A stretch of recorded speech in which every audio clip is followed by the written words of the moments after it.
Hello दोस्तों, welcome back to the Moriya classes. जैसा कि आपको पता है कि हमने ट्रिग्नोमेट्री खत्म कर दिया है और उससे ही रिलेटेड चैप्टर है चैप्टर नंबर 9, जिसे हम ट्रिग्नोमेट्री के अनुप्रयोग के नाम से आपके एनसीईआरटी में दिया हुआ है। और अब हम लोग उसको स्टार्ट करने जा रहे हैं और चलिए जुड़े रहिए, जल्दी हम इसको खत्म भी कर देंगे। लेकिन उसको पढ़ने से पहले आपको कुछ बेसिक चीज जानना पड़ेगा और आइए उस बेसिक चीज को हम आज समझते हैं। तो हम लोग चैप्टर नंबर 9 पढ़ने वाले हैं। चैप्टर नंबर 9 हम लोग चला रहे हैं एनसीईआरटी, ठीक है। एनसीईआरटी बुक चल रहा है जिसका नाम है ट्रिग्नोमेट्री के यूजेज ऑफ ट्रिग्नोमेट्री, या ट्रिग्नोमेट्री के अनुप्रयोग लिख सकते हैं। अनुप्रयोग, त्रिकोणमिति के अनुप्रयोग, त्रिकोणमिति के अनुप्रयोग चैप्टर का नाम है। मतलब त्रिकोणमिति का हम उपयोग कहाँ कहाँ कर सकते हैं उसकी एक झलक को इस चैप्टर में दर्शाया गया है। तो चलिए आइए कुछ समझते हैं और जानते हैं कि ट्रिग्नोमेट्री का यूज कहाँ कहाँ होता है। तो सबसे पहले आपको पता होना चाहिए कि ट्रिग्नोमेट्री में ये चैप्टर पढ़ने से पहले इसमें हमको दो चीज का ध्यान रखना है। एक होता है ऊंचाई और एक होता है दूरी और एक होता है कोण। दो तीन चीज आपको याद रखना है कि ऊंचाई को बोलते हैं हम लोग हाइट, डिस्टेंस और ये एंगल, ठीक है। ऊंचाई तो आप समझ रहे हैं कि ऊंचाई लेके चलना है, हाइट लेके चलना है। हाइट को नापेंगे हम, इसमें क्या करेंगे कि ट्रिग्नोमेट्री की सहायता से किस चीज का कितना हाइट होता है उसको नापने का काम करेंगे। डिस्टेंस, कोई चीज कितना दूरी पर स्थित है उस दूरी को नापने का काम करेंगे। और एंगल कितना बनाता है या फिर उसका कौन सा एंगल बन रहा है। दो एंगल हमको इसमें पढ़ना है। एक पढ़ना है हमको उन्नयन कोण, उन्नयन, एक हमको उन्नयन कोण पढ़ना है और एक हमको पढ़ना है अवनमन कोण, ठीक है। ये दो कोण हमको पढ़ना है और यही दो कोण आपको बार बार रिपीट होंगे कि भाई कौन सा उन्नयन है और कौन सा अवनमन है। तो चलिए आइए समझते हैं कि उन्नयन किसे कहते हैं और अवनमन किसे कहते हैं। चलिए एक एग्जांपल के थ्रू हम आपको समझाना चाहते हैं। चलिए देखिएगा ध्यान से। सपोज दैट मानिए कि ये कोई घर है या फिर कोई भी ऊंचाई वाली बिल्डिंग है, ठीक है। यहाँ पे फर्स्ट फ्लोर हो गया, सेकंड फ्लोर हो गया, ठीक है। यहाँ पे कोई वस्तु रखी हुई है या फिर यहाँ पे कोई आदमी है, ठीक है। आपको हमेशा याद रखना है कि जो भी बिल्डिंग रहेगी या फिर जो भी ऊंचाई वाली वस्तु हमको दी हुई है उसमें आपको इसका जो आधार होगा इसे हम दो नाम से जानते हैं। एक हम बोलेंगे इसको आधार बिंदु या फिर एक देता है पाद बिंदु, ठीक है। या तो आधार बिंदु नाम होगा या पाद बिंदु नाम होगा। और मान लेते हैं कि यहाँ पे कोई वस्तु रखी हुई है। अगर हम नीचे से आधार बिंदु से आधार के समांतर कोई आदमी अगर जमीन पर खड़ा होकर इस वस्तु को देखता है, यहाँ से मान लेते हैं कोई छत पे ही खड़ा है, अगर उसको हमको नीचे से देखना पड़ेगा तो यहाँ से जो एंगल बनता है इस एंगल को हम बोलते हैं आधार के सापेक्ष जो एंगल बनता है इसे हम बोलते हैं उन्नयन कोण, ठीक है। जब भी नीचे बढ़ेगा आधार के सापेक्ष में जो कोण बढ़ेगा ऊंचाई के साथ उसे हम क्या बोलेंगे, उन्नयन कोण बोलेंगे, ठीक है। और यदि यही कोण अगर कोई आदमी ऊपर छत पे खड़ा है या फिर कोई भी व्यक्ति खड़ा है या फिर कोई भी ऊंचाई से अगर नीचे कोई वस्तु रखी हुई है, अगर इसका आधार के साथ एंगल बनता है ये वाला एंगल, तो ऊपर से अगर देखने पे अगर नीचे वाला एंगल चेक करना है हमको तो इसको बोलते हैं हम अवनमन कोण। लेकिन ये कैसे बनता है चलिए इसको डिटेल में हम आपको समझाते हैं। उन्नयन कोण आपको समझ में आ गया होगा, इसमें कोई किसी भी प्रकार का कोई दिक्कत नहीं होगा। चलिए अवनमन कोण लेके चलते हैं। मान लेते हैं कोई यहाँ पर कोई बिल्डिंग है, ठीक है। नीचे कोई वस्तु पड़ी है, इस वस्तु को आपको देखना है ऊंचाई से देखना है। डबल मंजिल पे कोई आदमी खड़ा है, कोई व्यक्ति खड़ा है, उससे इसको देखना है। तो यहाँ पे हमको क्या मानना है, इसके साथ जो एंगल बनेगा, लेकिन एंगल तो यहाँ बन रहा है लेकिन रियल में उन्नयन कोण बनता है आपको ऊपर बनता है, ठीक है। ऊपर कैसे बनता है, हम आधार के सापेक्ष एक मानते हैं एक काल्पनिक रेखा की रेखा इधर बनी हुई है और इसके साथ जो ये एंगल बनता है यही आपको कौन सा एंगल होता है, ये होता है आपको अवनमन कोण होता है। ठीक है, और बताइए हम अपनी सुविधा के लिए हमको क्वेश्चन अच्छे से समझ में आ जाए, अच्छे से हम सॉल्व कर पाए, इसलिए इस अवनमन कोण को हम यहाँ पे ले लेते हैं। ठीक है, और अवनमन कोण को हम यहाँ पे ले लेते हैं क्योंकि आपने पढ़ा होगा 7, 8, 6, 9, 10th में भी कि ये जहाँ पे भी जेड आकृति का एंगल बनता है ये वाला एंगल आपस में क्या होते हैं, बराबर होते हैं और इन्हें हम कहते हैं, क्या कहते हैं, इन्हें हम कहते हैं एकांतर कोण। ठीक है, इन्हें क्या कहते हैं, हम एकांतर कोण कहते हैं। तो यहाँ पे देखिए ये एंगल ऊपर से थीटा डिग्री बना रहा है तो ये नीचे भी क्या होगा, थीटा डिग्री होगा, तो ये दोनों एंगल आपस में क्या होंगे, बराबर। इसलिए हम अवनमन कोण ऊपर भी ले सकते हैं, अवनमन कोण नीचे भी ले सकते हैं। नीचे अगर लेते हैं तो हमें सुविधा की दृष्टि से आसानी से क्वेश्चन बन जाता है, इसलिए हम अवनमन कोण क्या लेके चलते हैं, नीचे लेके चलते हैं। ठीक है, अब बताइए आप देखिएगा कि उन्नयन भी नीचे ही है, अवनमन भी नीचे ही है, तो उन्नयन कोण और अवनमन कोण आपस में दोनों एंगल क्या होते हैं, आपस में बराबर होते हैं क्योंकि ये भी नीचे ही बन रहा है और इसको भी हमने नीचे ही बना दिया। तो इस प्रकार से आपको उन्नयन और अवनमन का ध्यान रखना है। चलिए आइए आपको बताते हैं कि कौन सा हाइट किस प्रकार से मापा जाता है और अच्छे पहाड़ मीनार जो भी हो गया, बड़े बड़े ऊंचाई वाली बिल्डिंग है, उस सबका जो ऊंचाई है हम इस हाइट एंड डिस्टेंस से माप सकते हैं। समझ में आया होगा अच्छे से। चलिए इसको मिटाते हैं और क्वेश्चन की ओर बढ़ते हैं। ठीक है,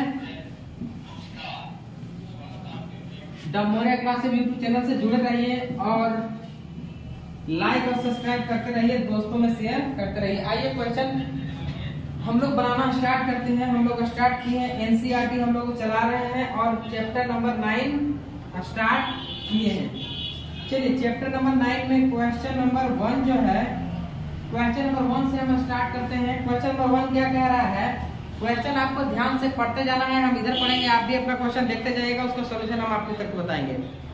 क्वेश्चन ये है कि सर्कस का एक कलाकार 20 मीटर लंबी डोर पर चढ़ रहा है और अच्छी तरह से तनी हुई और भूमि पर सीधे लगे खंभे के शिखर से बांधी हुई है। यदि भूमि स्तर से के साथ डोर द्वारा बनाया गया कोण 30 डिग्री का है तो खंभे की आपको क्या करना है, ऊंचाई निकालना है।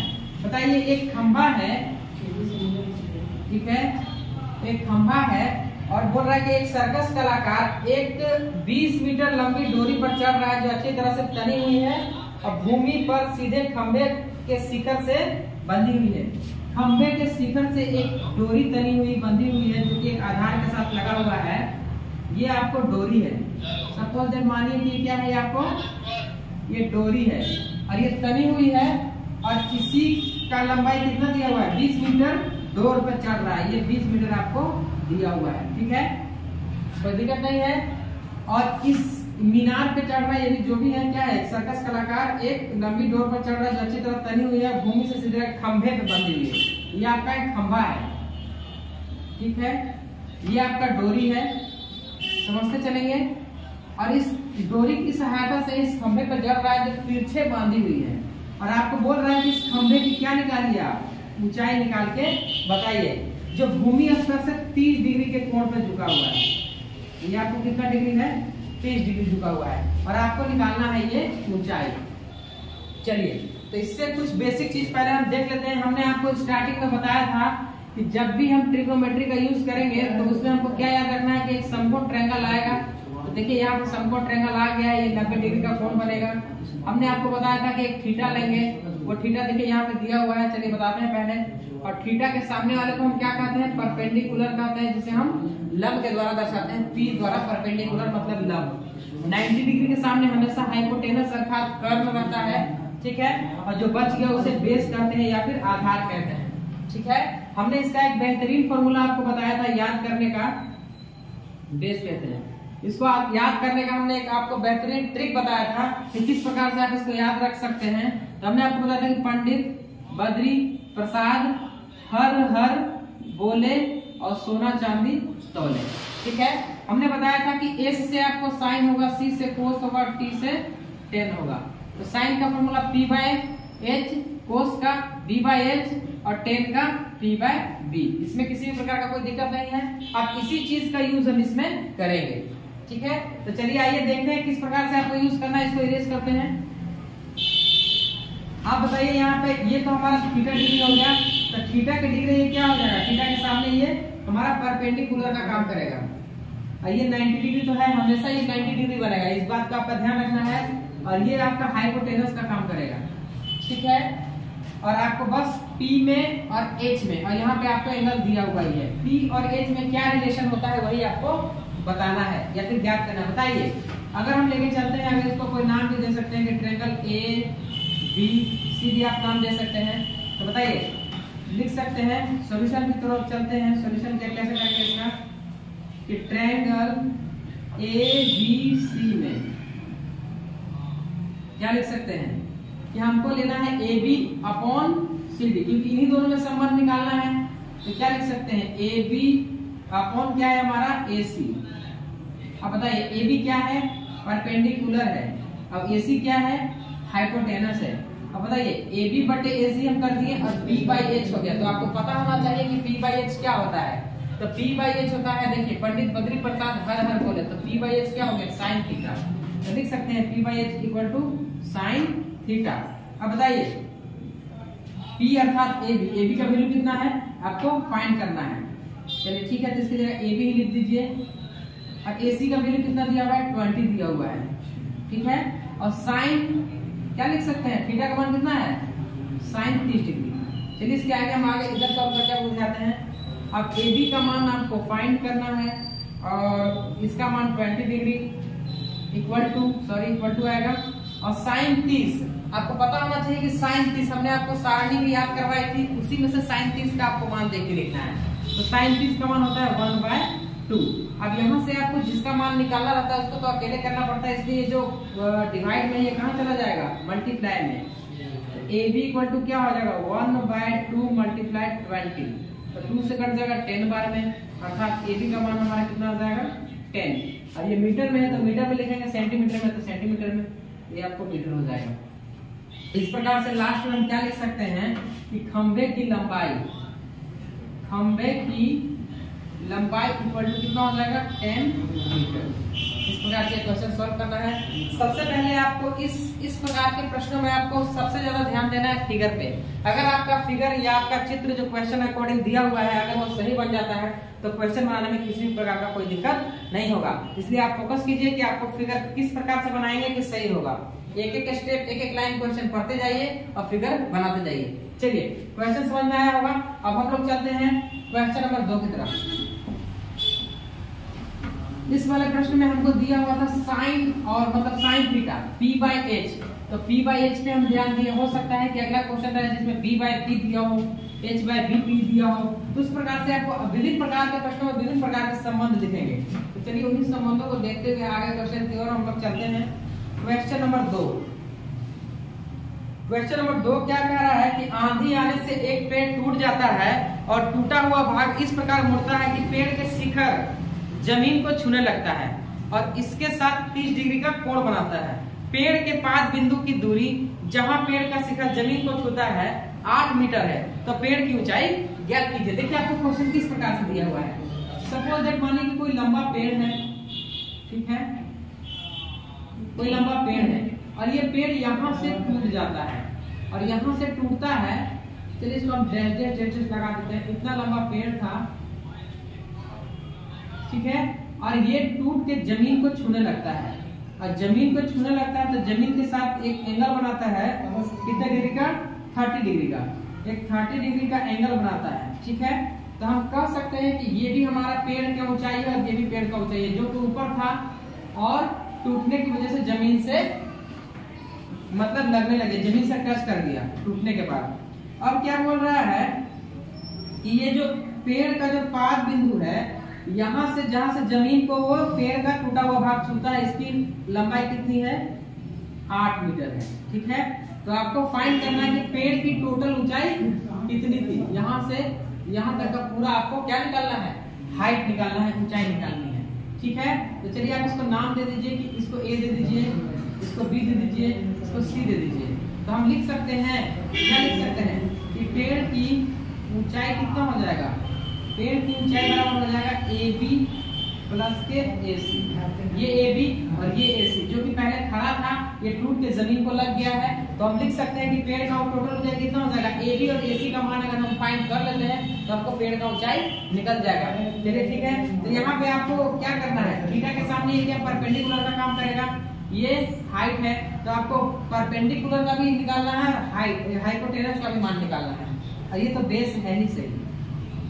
तो चलिए आगे पूरा हम निकालते हैं, कैसे किस प्रकार से निकालेंगे, चलिए आइए देखते हैं।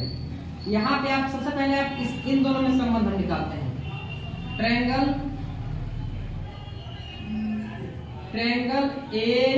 ABC में आप PQR नाम भी दे सकते हैं। चलिए अगला क्वेश्चन में आपको PQR नाम देके समझाएंगे।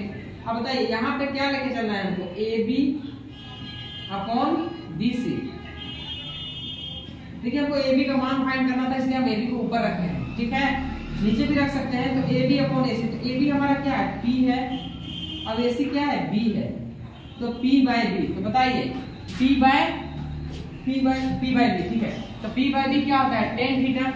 तो यहाँ पे क्या लिख सकते हैं, P by B equal to tan 30 degree, ठीक है। अब बताइए AB का मान हमको निकालना है, BC का मान हमको दिया हुआ है 8 और tan 30 का मान कितना होता है, तो tan 30 का मान आपको होता है 1/√3। चलिए इधर आपको दिख नहीं रहा होगा, चलिए इधर आपको बना के दिखाते हैं, यहाँ दिखाते हैं।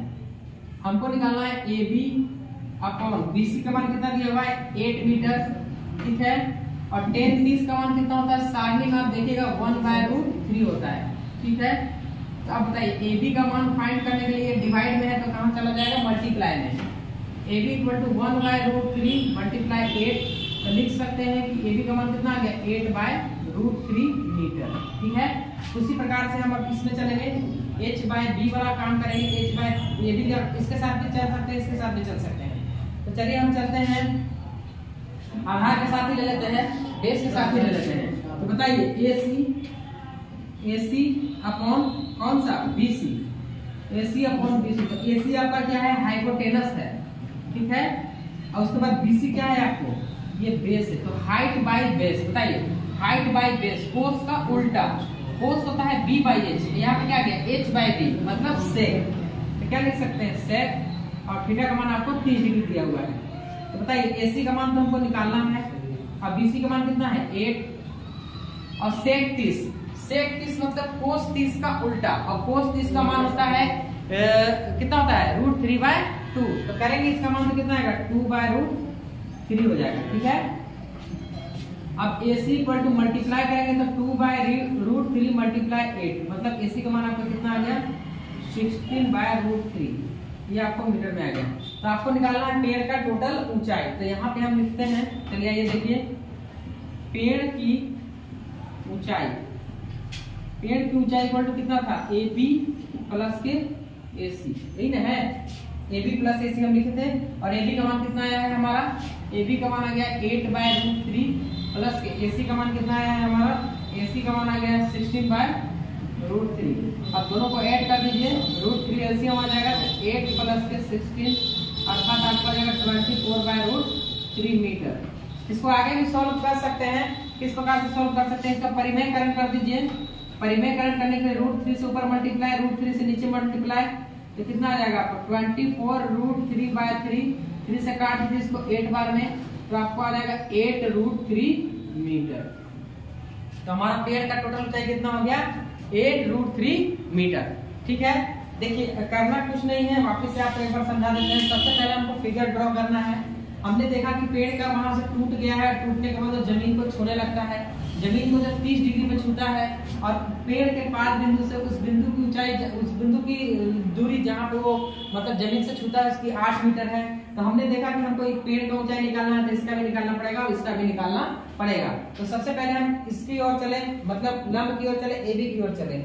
AB/BC मतलब P/B अर्थात tan थीटा, P/B होता भी है tan थीटा, हमने आपको बताया है। इस प्रकार से हमने यहाँ AB का मान फाइंड किया। उसी प्रकार AC/BC मतलब H/B होता है sec 30, तो sec 30 का मान हमने आपको निकाला, तो लास्ट में AC का मान कितना है 16/√3। तो पेड़ की टोटल ऊंचाई AB प्लस BC था, AC था, क्योंकि AB ये टोटल और AC ये टोटल, ये खड़ा अगर होता पेड़ तो यहाँ तक जाता, तो टोटल पेड़ की ऊंचाई निकालने के लिए इसको और इसको जोड़ना बहुत ज्यादा जरूरी है। तो हमने इसको जोड़ा और यहाँ पे 24/√3 आया। √3 नीचे था इसलिए इसका हमने क्या कर दिया, परिमेयकरण कर दिया है। और परिमेयकरण करने के बाद इसको काटा तो आंसर आपका फाइनल कितना आया, 8√3 मीटर। ठीक है, तो चलिए आइए क्वेश्चन आपको समझ में आया होगा। क्वेश्चन नंबर 3 की ओर बढ़ते हैं।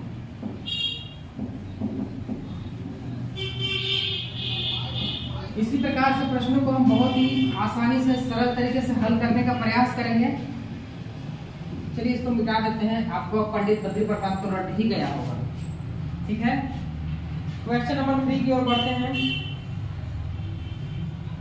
क्वेश्चन नंबर जो 3 है वो बड़ा थोड़ा सा मतलब हमारे जीवन से जुड़ा हुआ है, हालांकि जीवन से तो सारा ही जुड़ा हुआ है। चलिए, बोल रहा है कि थोड़ा सा छोटा पड़ रहा है हमको, इसको थोड़ा सा पोर्ट्रेट कर लेते हैं। लैंडस्केप पोर्ट्रेट क्या होता है। चलिए, क्वेश्चन ये है हमारा कि एक ठेकेदार बच्चों को खेलने के लिए पार्क में फिसल पट्टी लगवाना चाहता है। पार्क में 2 फिसल पट्टी लगवाना चाहता है। 5 वर्ष से कम उम्र के बच्चों के लिए वह एक ऐसी फिसल पट्टी लगाना चाहता है जिसका शिखर 1.5 मीटर ऊंचाई पर हो और भूमि के साथ 30 डिग्री कोण पर झुका हुआ हो, जबकि इससे अधिक उम्र के बच्चों के लिए वह 3 मीटर की ऊंचाई पर एक अधिक ढाल वाली फिसल पट्टी लगवाना चाहता है जो भूमि से 60 मीटर कोण पर मतलब बनाती हो। प्रत्येक स्थिति में फिसल पट्टी की लंबाई क्या होनी चाहिए। चलिए ठीक है, जब ठेकेदार, ठीक है यही क्वेश्चन है मतलब, ठीक है। तो इस प्रकार के प्रश्नों को कैसे सॉल्व करेंगे, चलिए आइए देखते हैं। इसमें आपको 2 फिगर बनाना पड़ेगा और दोनों को आसानी से देखिए हम सॉल्व करते हैं। किस प्रकार सॉल्व करेंगे, चलिए आइए देखते हैं। पहला है आपको 5 वर्ष से कम के बच्चों के लिए एक फिसल पट्टी लगवाना है और एक आपको लगवाना है 5 वर्ष से अधिक के बच्चों के लिए। एक फिसल पट्टी आपको लगवाना है 5 वर्ष से कम के बच्चों के लिए, एक फिसल पट्टी आपको लगवाना है 5 वर्ष से अधिक के बच्चों के लिए। तो 5 वर्ष से कम के लिए बच्चों के लिए जो फिसल पट्टी लगवानी है उसकी ऊंचाई कितनी है, 1.5 मीटर है, मतलब 1.5 मीटर हम कह सकते हैं। और इस प्रकार से ये फिसल पट्टी लगती है। ठीक है, अब इसका ये आपका फिसल पट्टी हो गया। ठीक है, यहाँ पे बच्चा लोग फिसलेगा। सपोज मान लीजिए कि फिसल पट्टी है, इसमें बच्चा लोग फिसलेगा और इधर से इसका सीढ़ी बना देते हैं। एक तरफ से सीढ़ी बनेगा तभी तो बच्चा लोग चढ़ेगा फिसल पट्टी पे फिसलेगा। ये इसका सीढ़ी हो गया। तो हमको सीढ़ी का ऊंचाई नहीं निकालना है, हमको फिसल पट्टी का क्या निकालना है, लंबाई निकालना है। और एक फिसल पट्टी जो बन गया थोड़ा सा लंबा बना देते हैं और उसका एंगल कितना है, 60 डिग्री का है, उसका एंगल 60 डिग्री का। ये आपका फिसल पट्टी हो गया बड़े बच्चों के लिए। ठीक है, अब इसका भी एक सीढ़ी बनाना पड़ेगा। मान लीजिए कि ये सीढ़ी है, जो भी है ऐसे सीढ़ी बना लीजिए। ठीक है, ये इधर से चढ़ेगा उधर फिसलेगा। ठीक है, और ये जो लंबाई है इसका जो लंबाई कितना है, बड़े बच्चों का फिसल पट्टी का लंबाई है 3 मीटर है। ये आपका 3 मीटर है। ठीक है, ये पट्टी हो गया, इसमें फिसलना है बच्चों को। ठीक है, इधर से सीढ़ी हो गया, तो इसका आपको लंबाई निकालना है और इसका लंबाई निकालना है। ठीक है, तो चलिए आइए देखते हैं किस प्रकार से निकालेंगे। ये आपको एंगल है 30 डिग्री पे झुका हुआ है। ये छोटे बच्चों के लिए जो है वो 30 डिग्री पर है और बड़े बच्चों के लिए जो है 60 डिग्री पर है। तो आइए दोनों को सॉल्व करते हैं और निकालते हैं। बताइए, वही हमको काम करना है। इसका नाम भी दे सकते हैं आप, नहीं भी दे सकते। चलिए हम देख के बताते हैं आपको। ABC इसका नाम दे दीजिए, इसका नाम PQR भी दे सकते हैं आप, PQR या और भी कुछ दे सकते हैं। तो सबसे पहले हम चलते हैं, हमको निकालना है। अब बताइए, ये थीटा है, इसके सामने तो ये परपेंडिकुलर हो गया P और ये 90 हुआ तो 90 के सामने ये क्या हो गया, हाइपोटेनस मतलब कर्व। हमको यहाँ पे भी हाइपोटेनस का वैल्यू फाइंड करना है और यहाँ पे देखिए ये भी हमको यहाँ पे भी हाइपोटेनस का वैल्यू फाइंड करना है। ये थीटा डिग्री तो इसके सामने ये क्या हो जाएगा, परपेंडिकुलर। चलिए ठीक है, तो आइए सबसे पहले इसमें चलते हैं कि ट्रायंगल ABC में, ट्रायंगल ABC में अगर हम चलते हैं तो हमको AB दिया हुआ है, लेकिन हमको निकालना है AC का मान। तो चलिए हम AC को ऊपर रखते हैं, AB को हम नीचे रखते हैं। ठीक है, और AB अपॉन AC मतलब AB तो आप H माने थे और AB क्या है आपका P है, तो H बाय P। एक बार फिर आपको लिखा था पंडित बद्री प्रसाद, देखिए हर हर बोले और सोना चांदी तोले। आपकी सहूलियत के लिए आपको पता होना चाहिए H बाय P है, H बाय P। H से साइन होता है, साइन का उल्टा क्या हो गया, कोसेक। तो क्या लिख सकते हैं हम, कोसेक। और थीटा का मान कितना डिग्री है, 30 डिग्री। ठीक है, लिखने में किसी को कोई दिक्कत नहीं है। चलिए आगे चलते हैं। अब AC का मान तो आपको फाइंड करना है। AB का मान आपको दिया हुआ है 1.5 मीटर। अब बताइए कोसेक 30। आप बताइए साइन का उल्टा होता है कोसेक, और साइन 30 का मान होता है 1/2। तो कोसेक 30 का मान कितना होगा? ओनली 2। तो यहाँ से अगर हम AC का मान निकालेंगे तो 1.5 दूनी कितना हो जाएगा? 3 मीटर। तो छोटे बच्चों के लिए जो फिसल पट्टी बनी है उसकी ऊंचाई कितनी हो जाएगी? 3 मीटर। और बड़े बच्चों के लिए जो फिसल पट्टी बनी है, चलिए इसकी ऊंचाई निकालते हैं। तो चलेंगे हम ट्रायंगल PQR में। PQR में चलेंगे तो PQR में चलते हैं। बताइए आपको निकालना है, यहीं पे AC निकालना है। AC और PQ आपको फाइंड करना है, और PR आपको फाइंड करना है। PR फाइंड करना है, और PQ का मान आपको दिया हुआ है। तो PR अपॉन PQ, बताइए PR का हमने H माना था, अब PQ का हमारा परपेंडिकुलर P है। तो बताइए H/P, वही वाला काम करना है। H/P मतलब साइन का उल्टा, मतलब कोसेक 30 डिग्री। ठीक है, तो आइए देखते हैं PR अपॉन PQ। PQ का मान कितना है? 3 मीटर। और कोसेक 60 है यहाँ पे, कोसेक 60। अब बताइए साइन 60 का होता है √3/2, तो कोसेक 60 का मान कितना होगा? 2/√3। तो 2/√3। ठीक है, तो यहाँ से PR का मान अगर आप निकालेगा तो ये 3 मल्टीप्लाई हो जाएगा, 3 2 जा 6/√3 हो जाएगा। 6/√3 मीटर। इसको आप क्या कीजिए, यहाँ पे आइए सॉल्व कर देते हैं, चाहे इसके बाद यहाँ पे भी कर सकते हैं। PR का मान कितना हो गया आपका? इसको क्या कीजिए आप रेशनलाइज कर दीजिए या फिर परिमेय कर दीजिए। ऊपर √3 से मल्टीप्लाई, नीचे √3 से मल्टीप्लाई, तो 6/√3 और √3 मल्टीप्लाई होगा तो 3 और 3 2 जा 6 अर्थात 2√3 मीटर। ठीक है, मतलब 2√3 मीटर। अगर आप यहाँ पे √3 का मान भी रखना चाहें तो भी रख सकते हैं। अगर ये आंसर दिया हो तो अच्छी बात है। √3 का मान होता है 1.732। इसका मान रखेंगे तो इसके से मल्टीप्लाई करना पड़ेगा कि 2 2 जा 4, 2 3 जा 6, 2 7 जा 14, 2 1 जा 2 और 1 3। इतना मीटर आपका आंसर होगा अगर आपको पॉइंट से मल्टीप्लाई करते हैं तो। अगर नहीं तो इस प्रकार भी आपका 2√3 आंसर हो जाएगा। और यहाँ पे कितना है? तो यहाँ पे 3 मीटर। तो इसको आप लैंग्वेज मतलब लैंग्वेज में लिख सकते हैं। इसको सॉल्व करने के बाद आपको लिखना है कि छोटे 5 वर्ष से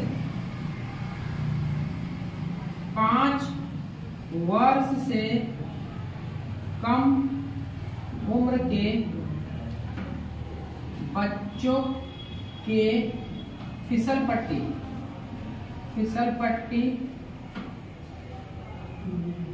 की लंबाई कितना है? 3 मीटर है। 3 मीटर तथा 5 वर्ष से बड़े बच्चों की फिसल पट्टी की लंबाई कितनी? 3 बच्चों की लंबाई कितनी है? 3.464 या 2√3 मीटर है। इस प्रकार से आप मतलब लिख सकते हैं लैंग्वेज में। चलिए, तो इस प्रकार से इस क्वेश्चन को सॉल्व करना है, आपने देख लिया होगा। चलिए आगे क्वेश्चन की ओर बढ़ते हैं। क्वेश्चन नंबर आ गया हमारा 4 क्वेश्चन। ठीक है, 4 क्वेश्चन की ओर चलते हैं, और ये आपको समझ में आ गया होगा। इसको मिटा देते हैं। बस विशेष तौर पे आपको फिगर पे ध्यान देना है कि किस प्रकार से फिगर बनाना है, और बाकी ज्यादा भी हार्ड नहीं है ये।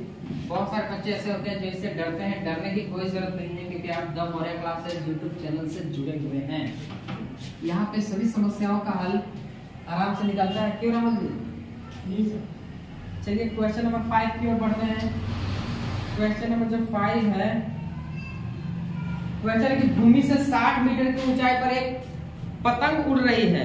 पतंग में लगी डोर को अस्थायी रूप से भूमि के एक बिंदु से बांध दिया गया है, और भूमि के साथ डोरी का झुकाव 60 डिग्री है। यहाँ मानकर कि डोरी को ढील नहीं है, डोरी की लंबाई निकालनी है आपको। बताइए, आप एक पतंग उड़ा रहे हैं। सपोज मानिए कि एक पतंग है, ये आपका उड़ रहा है। चलिए, ये पतंग है आपका, ये उड़ रहा है। ठीक है, और इसकी डोरी की जो लंबाई है वो आपको दिया हुआ है।